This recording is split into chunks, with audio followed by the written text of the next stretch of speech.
Physics wise, we can't see an electron because how do I see you physics wise? A few photons in you should leave your body and come and hit my eye. Then only I am aware of your presence. You are there or not there, I don't know. That's Maya. That's why it's called illusion, uncertainty principle, illusion. But if one photon leaves an electron, it no longer is an electron. So how can you see an electron? You can't see an electron. So just because you are not seeing God, it doesn't mean God doesn't exist. I don't know, I heard this in school. When Vivekananda was a little arrogant, young he went to Ramakrishna and said, have you seen God? And what Ramakrishna ji did was, gave him a real hit on the face. Then he realized and went. So this is what happens, you see. When you realize, go above, you can feel God. So Ramakrishna Paramahamsa felt God. And he felt God in everything that he said. And that's what inspired Vivekananda to follow him. Because Vivekananda was a rationalist. He wouldn't follow anything which he doesn't rationalize. So that's how Ramakrishna Paramahamsa was the greatest sage that I have ever seen, ever heard of, or ever read about.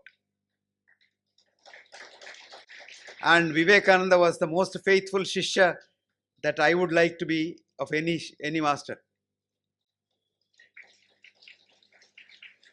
And the man who revived our ancient wisdom in the West. The next man after that who proved in science that Eastern science is greater than the Western science was Rustum Roy. And Rustum Roy is a great man.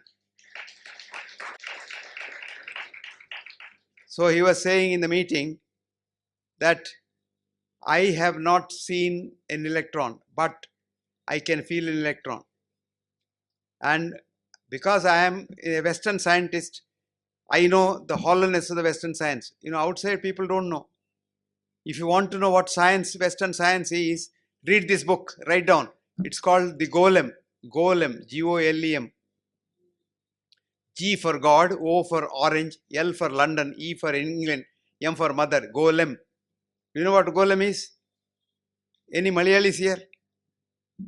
Golem. What is Golem? Any Malayalis here? Nobody from Kerala? Huh? In the Golem and the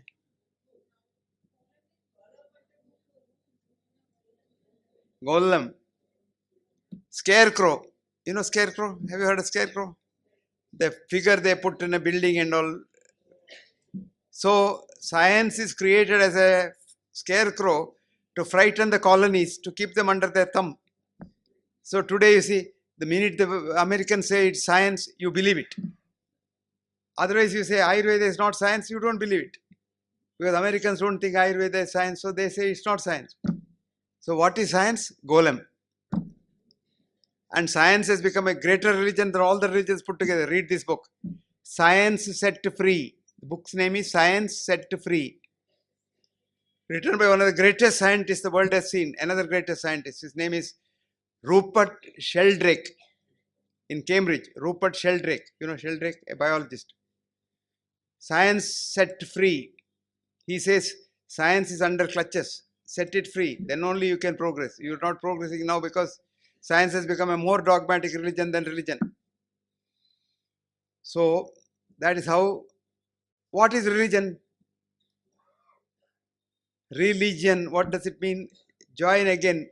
You're taking you back to your roots with probably, as some people said, yoga is connecting Atman with Paramatman, which it is not. Patanjali never said, actually there is a view, I don't know how far it's true, that Patanjali was an atheist. He never believed in God. That's why Patanjali said simply, you become God. Chitta vritti nirodha yoga. You become a yogi when you don't have any nirodha in your chitta, in your mind. Chitta is a different level of mind. See, mind has 5 levels according to Ayurveda. Manas, child's mind, which is like a dark room and an opening. Child sits inside and anybody passes that side, child smiles. You know how many times a child smiles in a day? 500 to 1000 times. Count how many times you have smiled yesterday. Some of us don't smile at all. We are so grim. We did some study on what's called healthy heart rate variability. In a child's heart, it is so good. that the child breathes in, the heart goes fast. Child breathes out, heart goes slow. It's called heart rate variability, HRV. We studied that in patients full of hatred for others after heart disease and all. They have hardly any heart rate variability. We gave them yoga training, made them human beings. They came back to the child's heart. So I always tell my students, keep a child's heart in you. You will never die. You will never age. Never become big. Now look at this child smiling at everybody. That's called manas. Then you send the child to school. Alexis Carrel, a Nobel laureate surgeon, wrote, every newborn child is a genius, only to be converted into an idiot in school.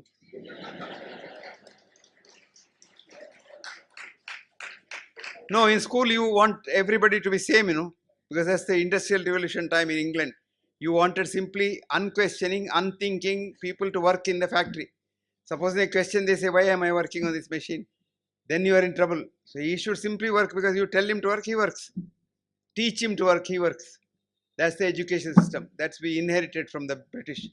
And we left our education system of what is called the real yogic system, where upa, ni, shad.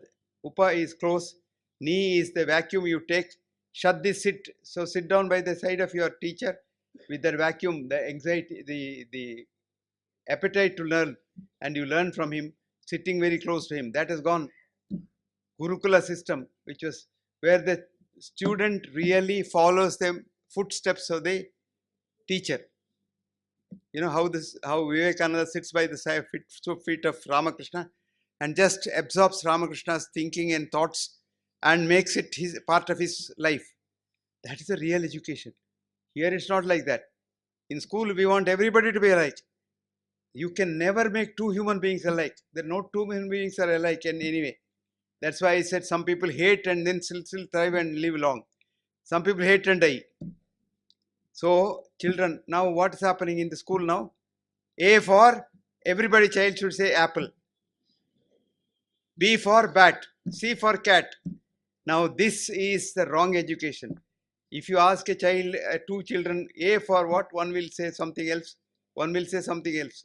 Their own ideas of the world. But in the school you make them robots. Identical. Everybody is the same. So what happens to this thing when you go to school?